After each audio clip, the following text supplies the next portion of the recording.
Hey everyone, Adam here. I want to just teach you a simple pose today for bringing extension and elongation to the vertebral column.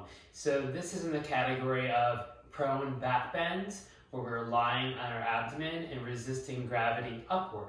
These poses are excellent for toning the muscles that support the vertebral column in the back, collectively called the erector spinae, along with muscles that also retract the shoulder blades as well. So the first one is called Sphinx, and typically with this I'm looking, when I teach this pose, for a spine that's being elongated, like contraction, rather than pushing up against gravity. It's more of like a decompression for the spine.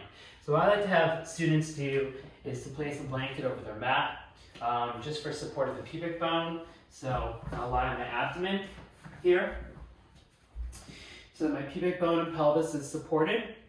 And then notice my elbows are slightly in front of my shoulders.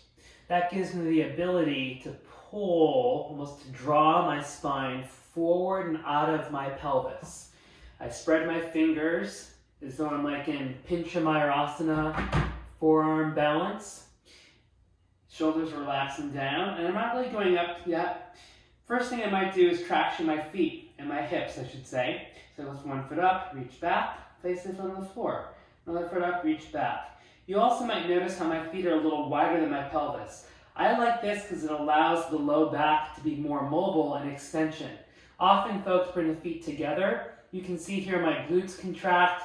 This also compresses my sacroiliac joint and allows much less movement in my low back. Taking my feet slightly wider allows for more natural joint movement and extension.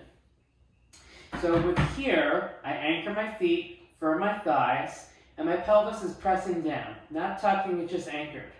Once I have the lower body anchored, I use my arms to draw forward as I'm dragging my spine not up, but out, and then just slightly up. I want to make sure my shoulders aren't up around my ears. You can even hear how my breath changes, my breathing, my voice. So shoulders relaxing down, throat open, back and neck long. I'll just stay here for several breaths. One thing I like about this variation is it stretches the abdominal muscles from the pubic bone to the navel to the xiphoid process. So the rectus abdominis receive a nice, I would say, somewhat passive stretch. Then I can come down.